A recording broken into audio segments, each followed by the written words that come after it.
சந்திரபாபு நாயுடு என்ன செய்யறாரு?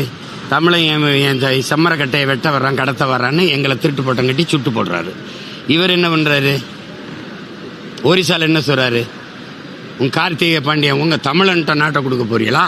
தமிழன்ட்ட அதிகாரத்தை கொடுக்க போறீங்களா? இங்கே பூரி ஜெகநாதர் கோயில் உண்டியலும் சாவியும் அவன்கிட்ட இருக்கு தமிழன்ட்டேங்கிறப்பல நீங்க மானம் கட்டு போய் ஓட்ட போடுவீங்க.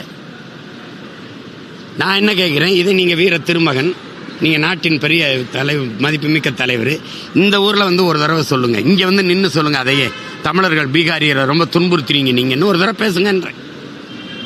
அங்க போய் அந்த தேர்தலுக்கு போனா அங்க பேசுறது, பஞ்சாபுக்கு போனா பஞ்சாபிட தவணை எவரையும் உள்ள விடாதீங்கிறது, அங்க பீகாரியா பகாரியாங்கிறது.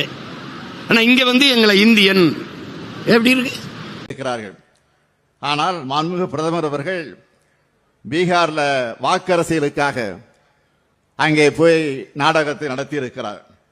நான் கேட்கிறேன், மாண்புமிகு பிரதமர் மோடி அவர்கள் பீகார்ல பேசின அதே கருத்தை இந்த தமிழ்நாட்டில் பேச முடியுமா? பேசுவாரா? பேசுவதற்குரிய தைரியம் இருக்கிறதா என்ற கேள்வியைத்தான் நான் கேட்க விரும்புகிறேன்.